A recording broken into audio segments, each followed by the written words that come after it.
beramal dengan sunnah itu supaya mendapat kemuliaan, maka proses tasfiyah dan tarbiyah dilakukan dan diberi keutamaan.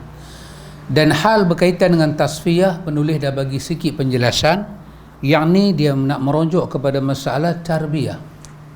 Masalah tarbiyah dia terjemah dengan perkataan membina balik, yang telah kita buat pemurnian, kita buat pencerahan, kita bina balik, kita bangunkan balik, kita bangunkan dia balik dengan sebuah pembinaan secara Islami yang benar sejak usia dini tanpa terpengaruh oleh pendidikan ala barat yang kafir.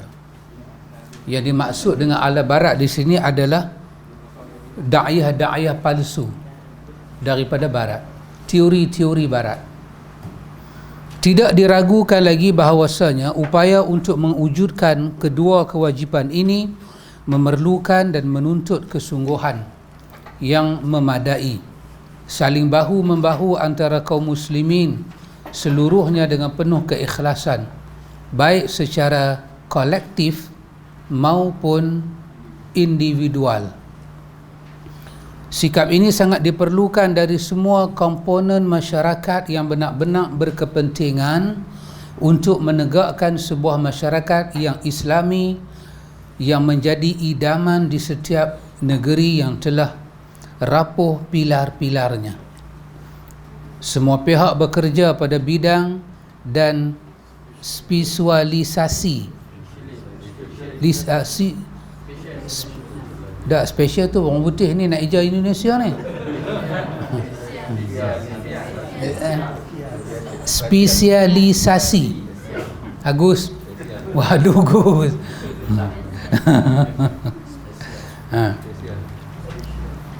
Maka bagi para ulama yang mengetahui hukum-hukum Islam yang benar, harus bersungguh-sungguh mencurahkan perhatian mereka mengajak kaum muslimin kepada pemahaman Islam yang benar, baik akidah maupun manhaj, serta memahamkan kepada kaum muslimin, kemudian ditindaklanjuti dengan pembinaan mereka di atas pemahaman tersebut. Ini adalah proses tarbiyah. Seperti yang telah difirmankan oleh Allah Ta'ala, walakin kunu rabbaniyina bima kuntum tuallimuna alkitaba wa bima kuntum tadrusuna. Akan tetapi dia berkata, hendaklah kamu menjadi orang-orang rabbani, kerana mereka selalu mengajarkan kitab, mengajarkan Alkitab, dan disebabkan kamu tetap mempelajarinya. Daripada ayat ini, ikhwan, inilah nama dia pembentukan generasi Rabbani. Ali Imran 79. Kalau kita tengok pada ayat ni, ini perkataan yang diungkap oleh Rasul, walakin kunu rabbaniyina, akan tetapi kamu semua kena jadikan diri kamu itu Rabbani. Dan kita tahu Rabb bermakna Tuhan. Dan kalau kita balik pada perkataan Rabb, kenapa Rabb dikatakan, perkataan Rabb itu diertikan dengan Khaliq, pencipta, Malik, pemilik, lagi Ar-Razzaq, pemberi rezeki, Al-Mudabbir, pengurus, As-Sayyid, satu-satunya tuan, dan berapa lagi satu? Rabb lagi apa? Khaliq, Malik, Al-Mudabbir, Ar-Razzaq, As-Sayyid. 5 ni dikatakan Rabb. Maka salah satunya ialah Rabb ini bermakna Al-Mudabbir, dia mengurus. Baik, bila kita kata Rabbaniyina, kita kena jadikan diri kita ini orang yang berurusan dengan Tuhan. Kita kena berurusan dengan Tuhan. Kenapa? Bima kuntum tuallimuna alkitab, kerana dengan apa yang telah kamu pelajari dalam kitab, kitab itulah menjadikan kamu Rabbani, insan berhubung dengan Tuhan. Ada satu perkataan daripada Imam Al-Qurtubi Dia kata daripada Hasanul Basri. Kata Al-Hasanul Basri, Rabbani ni dia merujuk kepada alladhi yajma'u ila al-ilmi al-basar bis-siyasati. Bila kata Rabbani, dia merujuk kepada ilmu, kepada ilmu yang dapat dilihat, ilmu yang difahami, gabungan ilmu itu dengan siasah, dengan apa? Urus ta'bir. Jadi kalau satu ulama tu dia ada ilmu tapi dia tak boleh urus ta'bir dengan baik, maka dia tak dikatakan ulama Rabbani. Tapi asas kepada Rabbani adalah ilmu. So kita ini pelajar-pelajar Rabbani pasal kita ada ilmu. Pasal itu Allah kata bima kuntum tu'allimuna. Dia baca dengan tu'allimuna. Kamu sentiasa menyampaikan ilmu dan sentiasa menerima ilmu. Maka wa bima kuntum tadrusun, dengan apa yang telah kamu belajar itu, dirasah kamu itu telah sepatutnya dengan ilmu itu, dengan semangat belajar itu menjadikan kamu rabbaniyin, orang-orang yang berhubung dengan Tuhan. Inilah jalan satu-satunya dalam pemecahan problematika, maknanya problem lah. Dahsyat. Umat yang dikandung oleh ayat-ayat Al-Quran dan hadis-hadis Rasulullah sallallahu alaihi wasallam, sebagaimana firman Allah, ya ayyuhalladzina amanu in tansurullaha yansurkum.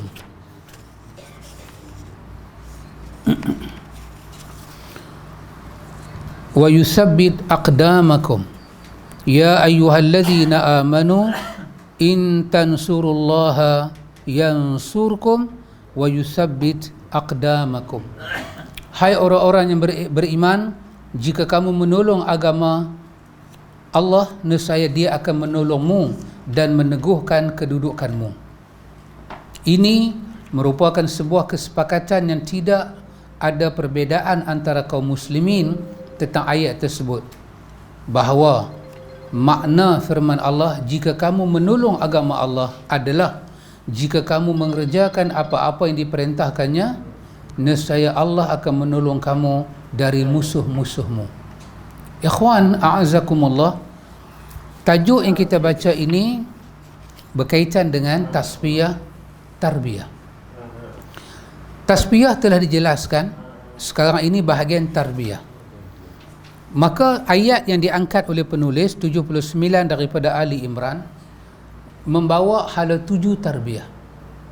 Hala 7 tarbiyah adalah mencipta generasi Rabbani. Kemudian ayat itu juga bagi tahu bagaimana kita nak mendaki, kita nak menjayakan generasi Rabbani. Ayat itu kata dengan ilmu. Maka kaedah dia kuntum tu'allimunal kitab, iaitu sentiasa berlaku proses tak berhenti menyampaikan ilmu. Ini tentu daripada ulama. Dan kita wa bima kuntum tadrusun, sebagai orang yang belajar, ini tentu orang yang menimba ilmu. Jadi kerjasama antara ulama dan pelajar akan sampai kepada kita punya hadaf, kita punya objektif dia. Apa dia? Insan Rabbani. Dan ayat ni kata, wahai orang-orang yang beriman, jika kamu tolong Allah, Allah tolong kamu dan Allah kukuhkan pendirian kamu. Hubungannya ayat ini dengan ayat di atas ialah bahawa apabila kita menegakkan perintah-perintah Allah kepada kita, kita dianggap menolong Tuhan. Maha suci Allah memerlukan pertolongan. Ini satu kita kata ta'zim, penghormatan. Kalau kita menegakkan perintah Tuhan, Tuhan kira pahala dia, natijah dia macam kita tolong dia. Tuhan beri ra'i kita lagu tu. Tuhan meraihkan dan menganggap kita lagu tu. Maknanya mulia lah. Kita tolong dia ni kira posisi mulia lah. Hebat lah. Penghargaan Tuhan bagi. Maka termasuk dalam pertolongan kita kepada Tuhan ialah kita menjaga agama dia, perintah dia. Isi agama ni dua: laksanakan perintah, jauhi larangan. Hari-hari kan kita kata kullu usbu' Tiap-tiap minggu kita duduk dengar ittaqullah. Khatib akan kata membar berpesan. Sama ada membar berpesan ke ataupun dia berpesan, yang mana satu betul tak tahu Ustaz. Kalau membar tu kayu tu lah. Kalau Arab dia kata min fawqi hadzal membar kan. Dia tak kata membar cakap. Dia kata min fawqi hadzal membar. Daripada atas membar ini dia kata usikum. Aku pesan pada hampa. Mai kepada kita bukan atas membar, membar berpesan. Ini nak jadi mukjizat pula ni. Sepatutnya khatib yang fauqa membar, khatib di atas membar berpesan. Tapi tak apalah, apa ada pada bahasa kan kita ni. Jadi ikhwan, apabila kita ada ilmu bagaimana melaksanakan titah perintah Tuhan dan bagaimana menjauhi larangan Tuhan, ilmu itu, pelajari ilmu sampai kita faham perintah Tuhan, pelajari ilmu sampai kita kenal larangan Tuhan, belajar ilmu itu termasuk dalam ayat in tansurullah, membantu agama Allah. Kenapa ikhwan? Kerana Islam ini adalah agama ilmu, iqamatul hujjah. Ayat berapa? 111 Al-Baqarah kan, Allah kata qul hatu burhanakum in kuntum sadiqin. Bawalah burhan kamu kalau kamu benar. Jadi agama ni selalu ada burhan, bukti, dalil. Jadi kalau tidak ada ilmu, mana datang dalil, hujah? Maka berkali-kali Allah terangkan dalam surah Yusuf pun sama. Ad'ukum ala basirah. Aku seru kamu di atas ilmu, basirah, pengetahuan, bukan di atas kejahilan. Jadi rupanya kita duk belajar ni, ini termasuk daripada intan surullah. Kita membantu agama Allah Jalla wa'ala. Tansurullah bermakna dinullah. Kita bantu agama Allah, maka Allah bantu kita balik. Allah bantu usaha yang kita buat, Tuhan bantu. Satu, diri individu, kita kata nafsi, diri orang yang tolong agama Tuhan, diri dia pun diberkati dan Tuhan bantu. Jadi bila Tuhan balas bantuan dia dua. Satu, orang yang melibatkan diri membantu agama Allah, dia dibantu. Kemudian benda yang dia nak bantu agama Tuhan itu, Tuhan bantu jayakan.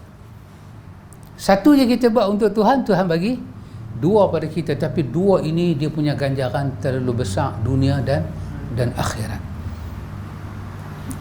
Maka apakah di antara bantuan Tuhan? Wa yusabbit aqdamakum. Wa yusabbit, Allah tasbitkan. Biasanya tasbitul qulub bil amni. Allah tasbitkan hati kita dengan keamanan dan kedamaian.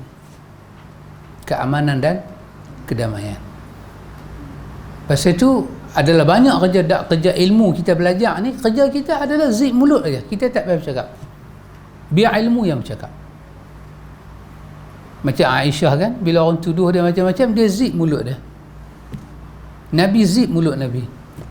Maka turun wahyu daripada langit membongkarkan sebenarnya apa dia. Tapi kalau Aisyah jawab balik, Nabi jawab balik, dia akan jadi tunggi langgang. Maka pasal itu orang buat kerja Islam ni, kalau dia tak ada hujah, nak balas dengan hujah, dia sengap. Kalau dia balas dengan hujah, kawan dengar tu bertambah bodoh dia sengap. Kalau dia ada hujah, dia akan jawab dengan hujah. Dia nak pergi kata macam kawan tu kata ke dia, tak ada faedah.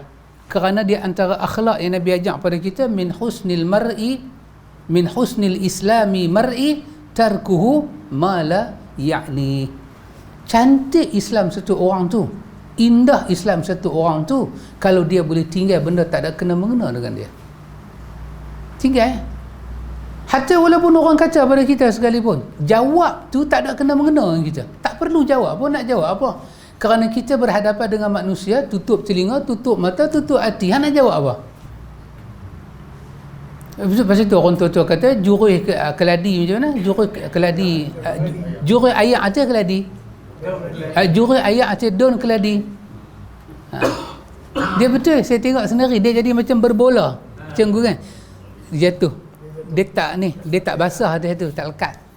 Kenapa? Kan Quran kata lahum qulub. Dia pun ada qulub tapi tak mau faham. Mereka ada uzun tapi tak mau dengar.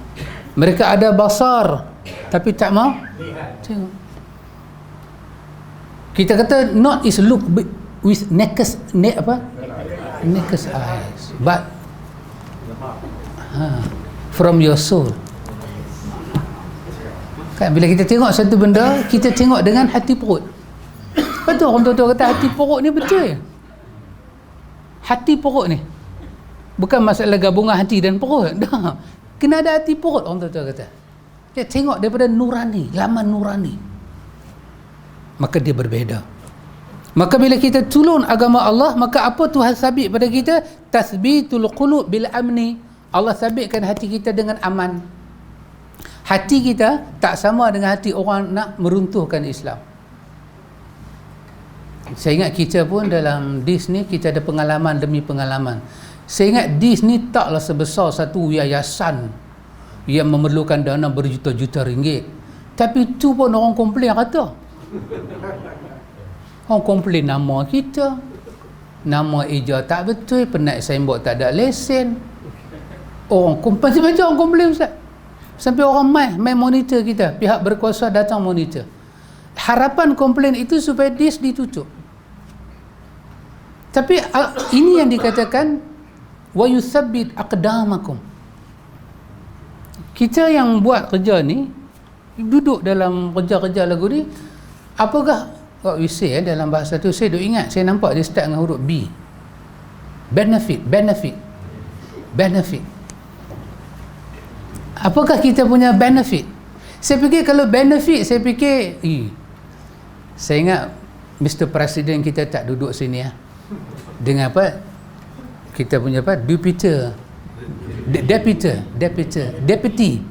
Presiden. Sini semua orang putih Ustaz. Kita punya mudir dengan Musharraf kita. Kan? Di sini semua bukan orang biasa. Ini semua Mr. Somebody. Yang nobody ni saya seorang saja. Mr. Somebody. Tidak ada benefit. Tapi kita tenang, kita boleh bekerja, kita boleh buat biasa. Kenapa? Di situ ada nusrah minallah.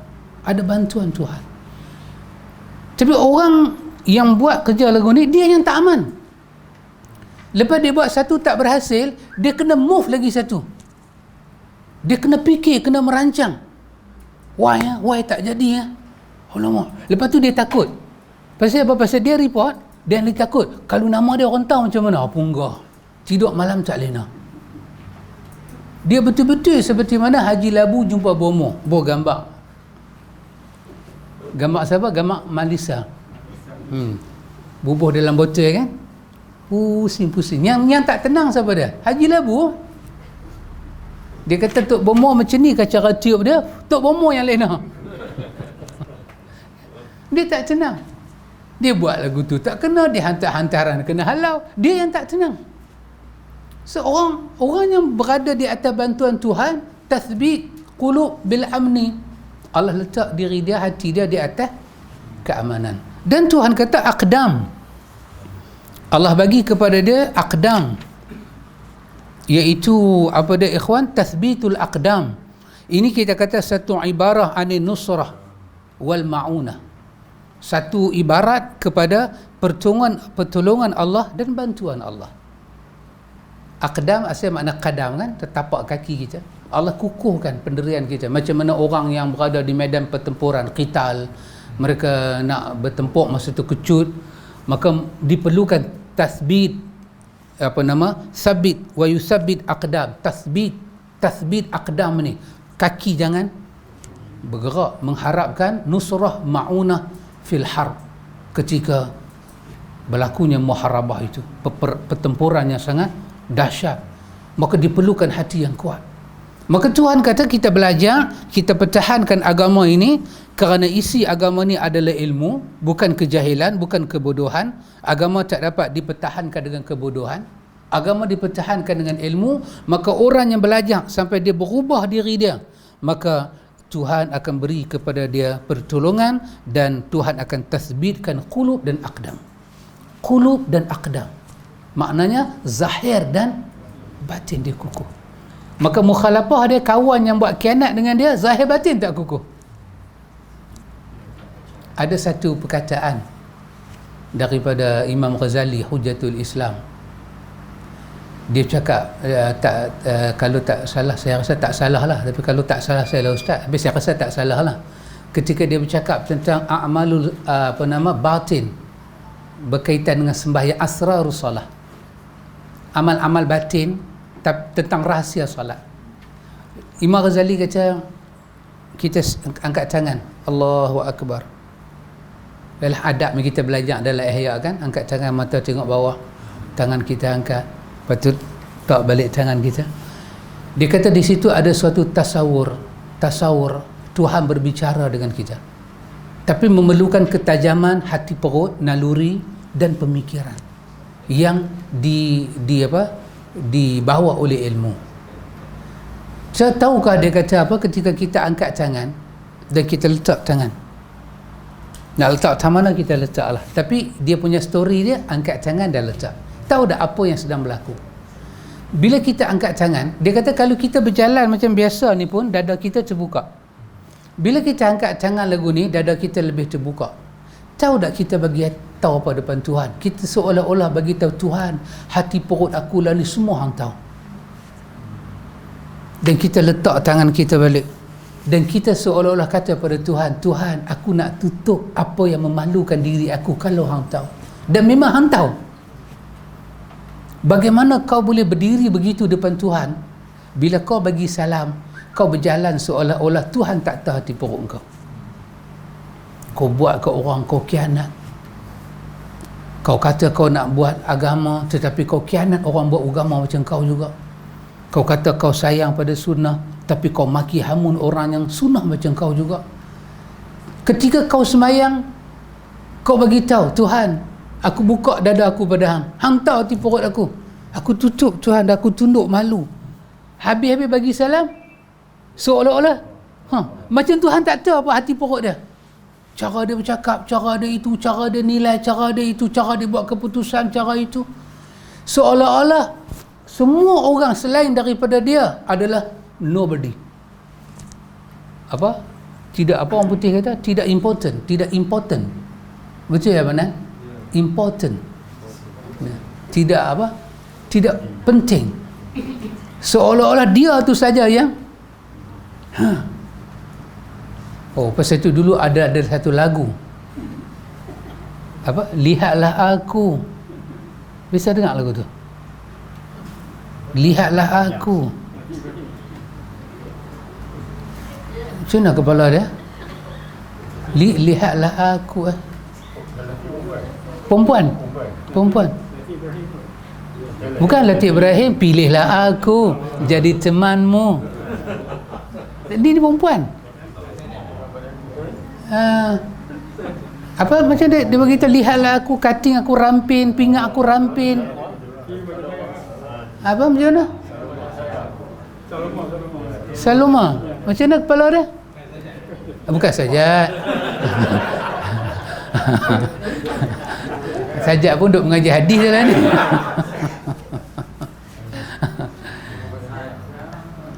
Lihatlah.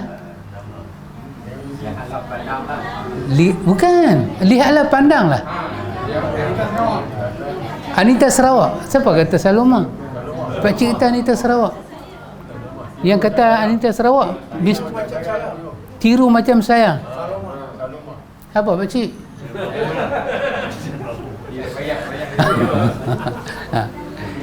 Dia kata pandanglah, lihatlah. Iyalah, dia punya maksud tu lain, tapi dalam konteks ini orang itu seolah-olah bila dia nak menghancurkan usaha orang lain, seolah-olah lihatlah usaha dia saja. Maka ini tidak baik. Sudah ada 3, Sheila Majid, Anita Sarawak, Saloma. So pilihlah yang mana. Betul-betul ni lagu siapa? Khilaf Mu'tabar. Alhamdulillah. Silakan. Baik. Di antara nas-nas yang mendukung makna ini dan sangat sesuai dengan realita saat ini, di mana dalam nas tersebut telah digambarkan jenis penyakit dan sekaligus cara terapinya secara bersamaan. Dia kata bila kita lihat pada nas-nas, ini hebatnya agama. Agama cerita masalah, agama bawa makhraj. Ini hebatnya agama. Dia cerita masalah tu macam mana, di mana, dan dia bagi ubat. Ni makhraj dah, jalan keluar dia lagu ni, buat macam ni. Subhanallah. Pasal itulah dikatakan al-huda.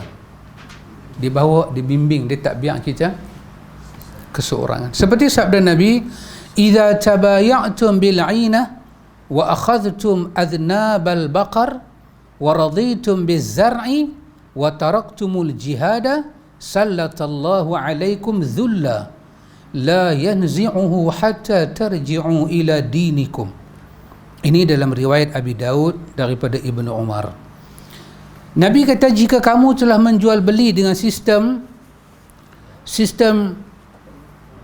al-'ainah, bi'atul 'ainah, dengan bila kamu terlibat dengan sistem al-'ainah, bai'atul 'ainah, dan kamu telah memegang ekor-ekor sapi dan redha dengan pekerjaan bertani serta meninggalkan jihad di jalan Allah, nescaya Allah akan menjadikan kehinaan menguasai kamu.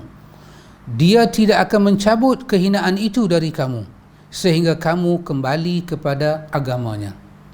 Penulis kata makna penyakit yang melanda kaum muslimin bukanlah kerana kejahilannya terhadap suatu ilmu tertentu, namun harus dikatakan bahawa semua disiplin ilmu yang bermanfaat bagi kaum muslimin adalah wajib sesuai dengan porsinya. Akan tetapi kehinaan dan kerendahan yang dijumpai mereka bukan kerana kejahilan mereka tentang apa yang dinamakan dengan fiqhul waqi', namun penyebabnya adalah sikap mereka yang menggampangkan dan meremehkan pengamalan hukum-hukum agama, baik yang termaktub dalam Al-Quran maupun sunnah Rasulullah sallallahu alaihi wasallam. Itu adalah masalah, kata penulis. Apabila kita belajar agama, kita tak rasa agama itu mulia. Ustaz Adi, apa? Pengamal undang-undang orang putih panggil apa? Lawyer. Mr. Lawyer. Mr. Lawyer. Kelulusan undang-undang. Orang hebat lah. Undang-undang ni otak bagus. Orang undang-undang kalau mengaji hadis memang dahsyat. Dia boleh ingat. Dia boleh ingat hakim nanti jam dengan dia. Dia boleh ingat mata rantai pasal otak undang-undang. Pasal undang-undang ni adalah fact. Undang-undang dia tak bercakap andai-andai. Dia fact. Dia nak tengok reality. Reality apa? Undang-undang akan bertanya kenapa, mengapa, bagaimana. Kata kawan tu ditangkap kes ganja, maka dia nak tengok ganja. Dia nak tengok orang yang bawa ganja yang mana. Dia nak tengok gambar yang dikatakan tempat-tempat ganja. Semua polis boleh bawa depan hakim. Ni gambar daripada follow mak ganja tu. Ni gambar ganja dia letak. Ni gambar kawan tu pegang ganja, dia ambil gambar. Ni pula gambar apa? Ni pula gambar polis dengan dia ambil gambar tangkap ganja. Semua susun. Confirm. Pendakwa kata dia ganja ni dia punya. Di mana kamu ambil? Kami dia tanam ganja ni dalam tanah. Inilah kami dah korek dah. Tunjuk. Undang-undang ni dia adalah fakta. Semua gambar ada. Undang-undang akan tanya satu soalan. Mana gambar? Korek. Gambar dia pegang ganja ada. Semua ada. Gambar korek mana? Polis tak ambil gambar korek aja. Undang-undang buang kes. Kenapa? Kemungkinan awak bawa ganja tu daripada tempat lain, awak kata ganja dia. Maybe. Buang kes. Tak pernah jadilah, saja buat contoh. Tak pernah jadi, saja buat contoh. Saya nak abang kata undang-undang. Ustaz Adi boleh setuju kah? Alhamdulillah. Ya. Itu adalah fact. Lepas itu hadis pun sama. Nabi kata, Nabi kata, Nabi kata, Nabi kata, fact. Fact dia, mana perawi dia? Siapa perawi dia? Tengok-tengok perawi dia pelupa. Perawi dia tak ingat. Perawi dia dituduh pendusta. Masuk dalam mahkamah dia tu bagi statement tapi melelong. Melelong statement. Dia tengok tu hakim, dia kata ampun tuanku, ampun tuanku. Hakim kata ni mahkamah bukan istana. saat dia panggil yang arif, saat dia panggil ustaz, last sekali dia panggil syekh kat hakim tu. Hakim tu akan buang. Takkan ini nak jadi saksi profesional? Itu satu pengiktirafan. Tak boleh mabuk punya saksi, tak boleh. Apa saya nak abang betul tadi? Saya nak abang tu apa dia? Bukan yang saya boleh sebut.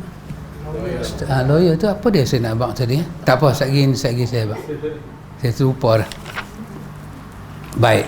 Realiti dia, masalah dia kita menganggap remeh. Saya nak abang yang ni, Ustaz Adi pengamal undang-undang, belajar universiti undang-undang, apa tu? Apa bar tu? Bar tu satu apa? Pengiktirafan lah. Okay, kan? Tiba-tiba belajar 5-6 tahun undang-undang, hafal ni semua, kelak-kelak jual miribui. Dari segi job is not bad.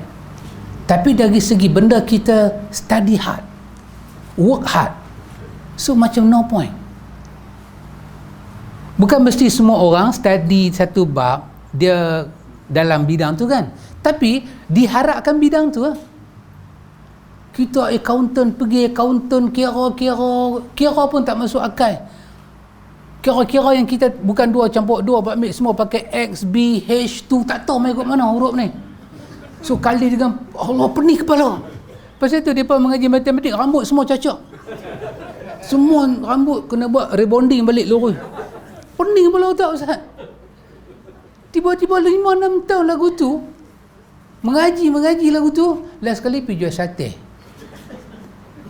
Yang hampir kira macam nak gila hari tu, yang hampir jual sate ni pasal apa? Kira sate ni senang 2 campur 2 4. Tak payah mengaji tinggi-tinggi.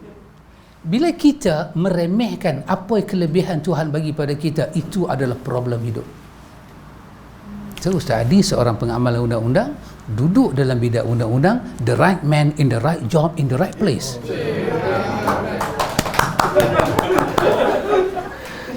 Ingat kita siapa? Yang tu saya hafal sama-sama dengan Ustaz Allah. Dia tak ingat. Saya ingat lagi. Ya. Baik, sudah baca balik. Sabda Nabi SAW dalam hadis tadi, iza bay'atum bil 'ainah, jika kamu menjual beli dengan sistem bai'ul 'ainah. Penulis kata bai'ul 'ainah tu, tengok di bawah tu dia buat nota kaki. Ini satu ghurur, satu sistem jual beli yang ada penindasan dan penipuan. Barang tu barang dia jual kepada orang dengan apa itu kita kata dengan bayar ansuran. Lepas tu dia buat janji dengan kawan tu. Dia jual tapi ansuran, lepas tu dia kata, besok kalau aku beli kat hang kena jual lebih murah daripada yang hang beli kat aku. Dan dia tu pun terima sistem tu. Berlakulah jual beli itu. Ini nama dia bai'ul 'ainah. Sistem ni tak betul, menindas orang. Dan penindasan dia satu rubuk daripada riba. Penipuan, menekan orang dengan orang tu tak boleh nak kelepiang, itu satu jenis riba. Tipu tu satu jenis riba. Tindas orang, tak bagi hak khiyar pada orang memilih barang. Selagi mana tak berlaku angkat jual beli, maka hakul khiyar berlaku, hak memilih, hak tawak menawak. Kita nak beli secara sewa ansuran, atau kita nak beli secara cash tunai, boleh berhak berlaku tawak menawak. Tapi apabila diangkat, maka dia dipakai di atas akad. Dah akad semua cantik dah, aku beli, aku terima, tak tahu dia mehbak pada kita. Dia kata dah, hari tu saya jual kat awak silap harga, tak dapat diterima. Jangan menipu. Itu adalah satu ghurur, satu tipu daya, dan itu satu daripada bahang riba. Bila sistem ni berleluasa, iaitu sistem apa penulis kata, sebuah isyarat dari Nabi yang menunjukkan salah satu jenis muamalat yang bermuatan riba, yang memakai sistem memakai siasat tipu daya terhadap syariat Allah. Bila ini ada, wa akhadhtum adhnabal baqar, dan kamu telah memegang ekor-ekor sapi. Hadis ini merupakan isyarat dari Nabi, menunjukkan perhatian yang difokuskan kepada urusan-urusan duniawi dan kecenderungan padanya, serta tidak adanya perhatian terhadap syariat dan hukum-hukum. Ini ikhwan, aznabul baqar bermakna semua urusan dia pakai, dia guna kekerasan. Dia ambil ekor unta, dia ambil ekor lembu, dia kira nak tibai orang, dia kira nak bagi arahan pada orang. Bila sistem dah jadi macam tu, ini tidak baik. Dan waraditum bizar'i, dan kamu redha dengan pekerjaan bertani. Maksud dia apa? Satu orang yang duduk bertani, dia redha, dia tengok tanaman tu naik, memikat dia, dia tak peduli dah hal agama dia, dia sayang dengan harta benda dia. Kamu dah redha dengan cucuk tanam. Ketika itu apa jadi? Wa taraktumul jihad, kamu meninggalkan jihad. Kerana jual beli kamu tinggal jihad, kerana kamu dah buat naya pada orang kamu tinggal jihad, kerana kamu redha dengan harta kekayaan kamu tinggal jihad. Sebuah isyarat daripada sikap ingin hidup kekal di dunia. Maka ketika itu Allah tukar kemuliaan jadi kehinaan. Sebagaimana firman Allah Ta'ala, ya ayyuhalladzina amanu ma lakum iza qila lakum munfiru fi sabilillahi ithaqaltum ilal ardi araditum bil hayati dunya minal akhirah fama mata'ul hayati dunya fil akhirah illa qalil. Hai orang-orang yang beriman, apakah sebabnya apabila dikatakan kepada kamu, berangkatlah untuk berperang pada jalan Allah, kamu merasa berat dan ingin tinggal di tempatmu? Apakah kamu puas dengan kehidupan di dunia sebagai ganti kehidupan di akhirat? Padahal kenikmatan hidup di dunia dibandingkan dengan kehidupan di akhirat hanyalah sedikit. Ayat ni seolah-olah ada suatu inilah tamparan. Tuhan kata, kenapa kamu iza qila lakum infiru, dikatakan kepada kita, jom mara kita sabilillah, kamu dengar perkataan sabilillah ni, ithaqaltum ilal ardi, kamu makin merapatkan punggung kamu ke bumi, tak mau bangkit. Dengar nama Islam, tak mau terlibat. Oh subhanallah, Allah kata siapa jadi lagu tu? Kita hari ni, zaman hari ni tak ada lah sabilillah lagu ni dengan makna jihad, tapi kita ada jihad dengan makna membangunkan agama, menegakkan al-haq. Kita tak mau terlibat langsung.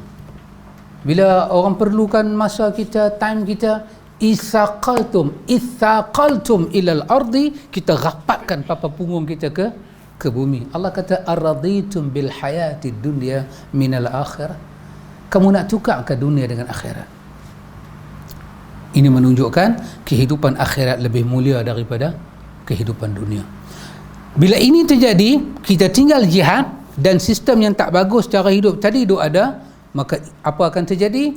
Sabda Nabi SAW, sallallahu alaikum dhulla la yanzi'uhu hatta tarji'u ila dinikum.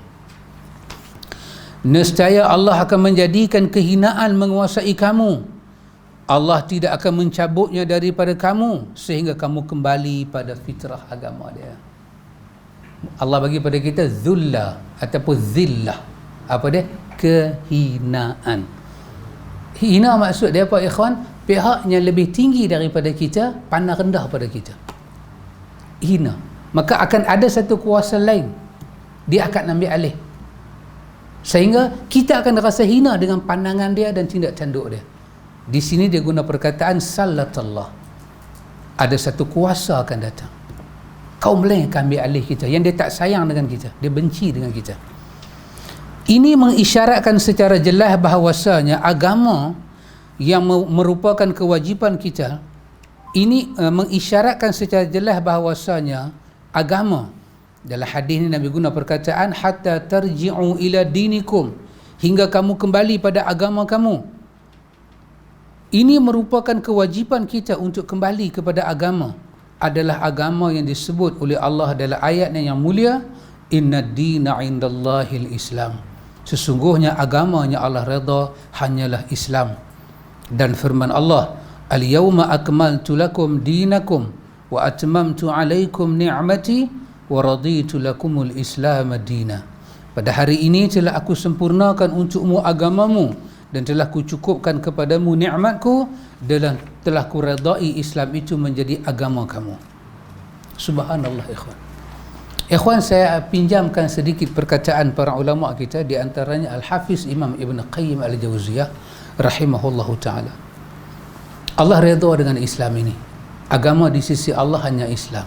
Bahasa dia indallah, indallah, inda, di sisi.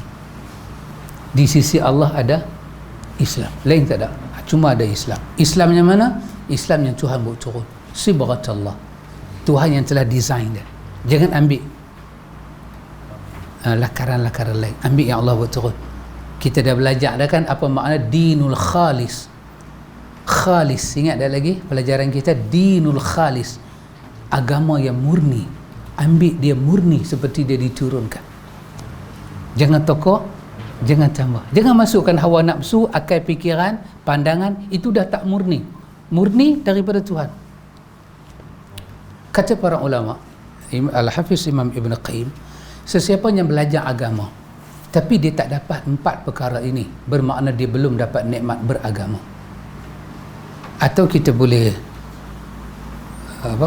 kali ayat, kalau saya boleh kali ayat, sesiapa yang belajar Quran, belajar sunnah, tapi dia tak direzekikan oleh Allah dengan 4 muatan yang besar yang ada dalam Quran dan sunnah ni, maka artinya dia belum belajar sunnah. Sunnah tu tak masuk dalam diri dia. Kalau dia kata dia ahlu sunnah, itu hanya pada just lipstick only. Lip, oh tik tak boleh. Oh maafkan saya. Betul lah pakcik, gincu sajalah. Lip, bibir, lipstick atas bibir, just lipstick only lah, atas bibir sajalah. Apa pakcik dah betul saya pula? Saya dah betul. Pakcik Aisyah, salahkah saya?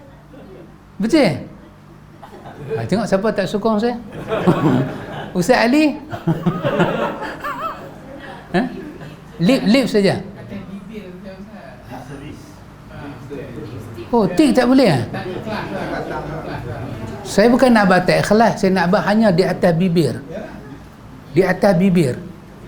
Kita duk cakap kan, saya sunnah just di atas bibir sahaja. Oh, tak boleh kata lipstick lah. Oh, saya minta maaf lah kepada pakcik, maafkan saya. Lips, just lips only. Lip, di bibir sahaja. Kata Inggeris dia kata lip service. Lip service. Oh, tadi sahabat kita sebut. Lip service tu maknanya dia hanya cakap di mulut sahaja. Okey. Oh, sahabat power orang putih Sahabat convert kah? Ramai orang convert sini. Oh, maafkan saya. Methodist. Perempuan convert. Oh, maafkan saya silap. Banyak saya silap hari ni. Baik.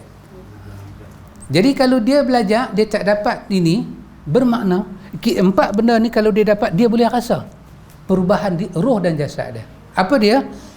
Sebelum dapat tak dapat, kita tahu dulu benda ni. Saya ambil daripada Ibn Qayyim Al-Jauziyah. Satu, dia kata apabila disebut Islam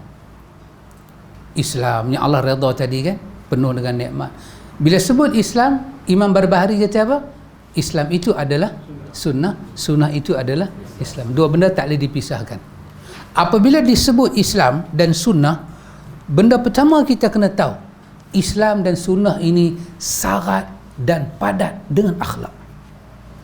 Syarat dan padat dengan akhlak. Satu. Dua, bila disebut Islam, di dalam Islam, Quran dan sunnah ini, dia penuh dengan curahan hidayah. Salah satu daripada makna hidayah yang ada dalam ayat Quran, huwallazi arsala rasulahu bil huda wa dinil haq. Al-huda, Allah menghantar para rasul dengan al-huda. Ulama tak bersih kata ai bil ilmi, ilmu.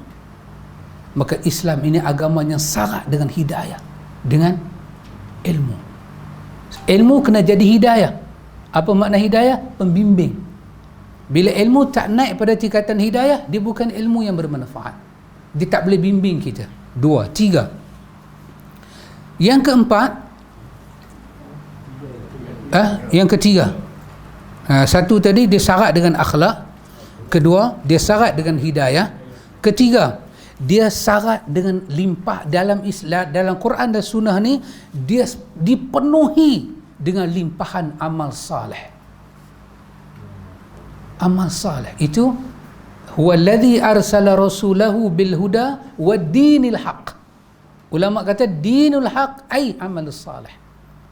Para nabi rasul datang dengan agama yang benar, ilmu, bukan dengan ilmu, dengan pembuktian dan dengan amal yang saleh atas ilmu. Karena itu Islam dikatakan dinul haq, kerana dia agama yang berani ke depan ajak kita buat amal saleh macam mana. Subhanallah. Yang keempat, satu tadi dia syarat dengan akhlak, dia hidayah, penuh dengan hidayah. Yang ketiga dia penuh dengan amal saleh, dan yang keempat, agama ini bila kita belajar Quran, kita belajar sunnah, agama ini dia penuh dengan hikmah. Dalam ayat Tuhan katakan wa may yu'tal hikmata faqad utiya khairan katsira, Al-Baqarah. Siapa diberi hikmah, kebijaksanaan daripada dia belajar agama tu dalam mengambil keputusan situasi dan kondisi, hikmah. Siapa yang dapat 4 benda ni ketika dia belajar Quran dan Sunnah, dia telah mendapat nikmat daripada Tuhan.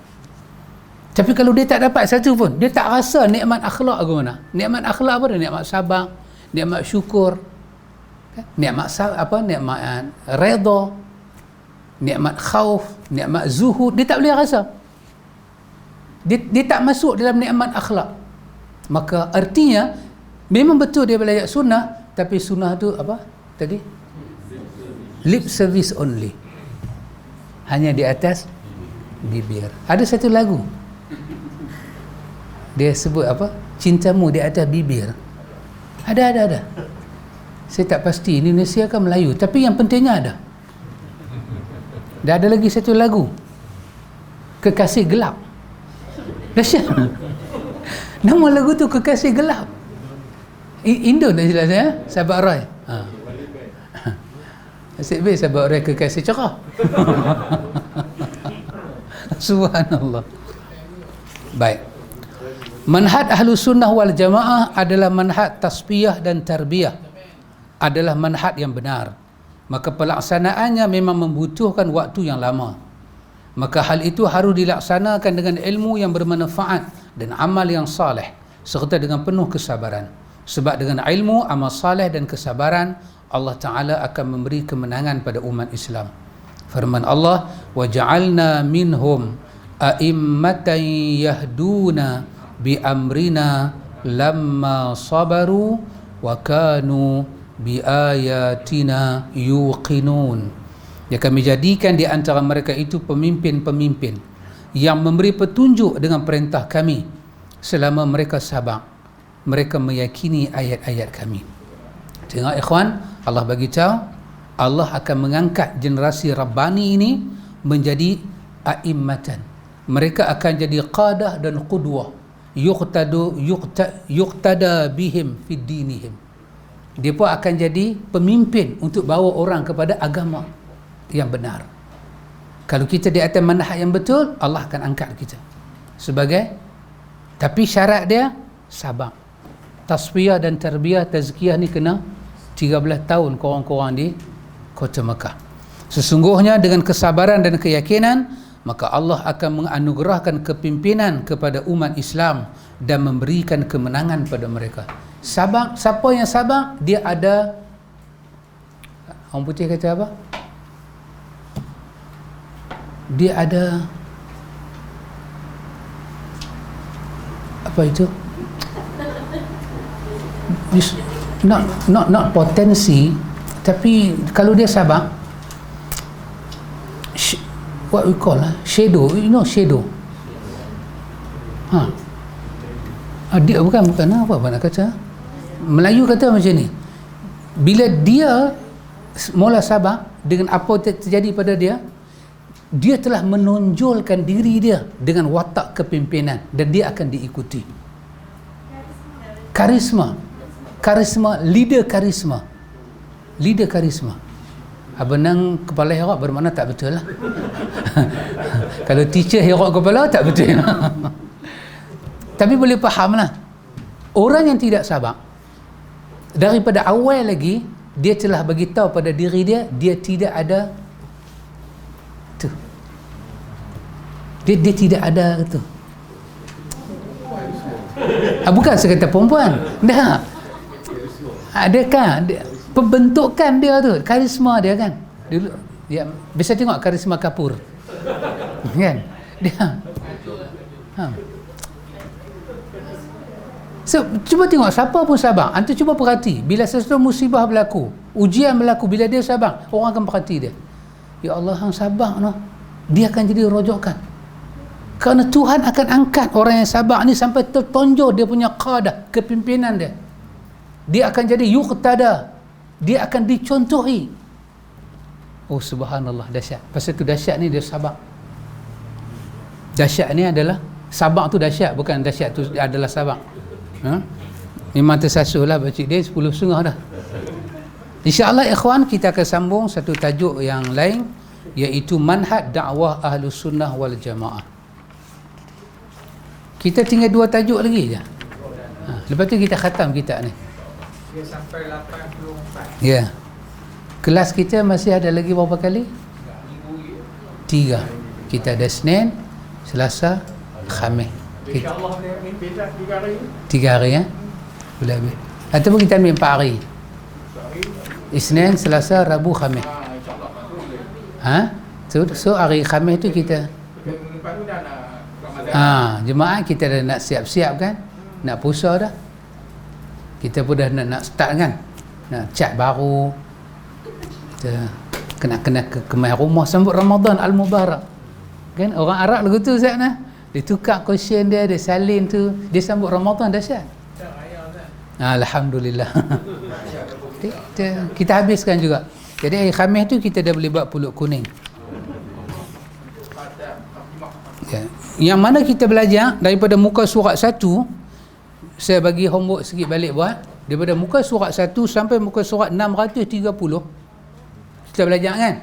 Kesimpulan dia ada pada muka surat 631. Semuka tu je muka surat dia. Cuba tengoklah, siasat tengok.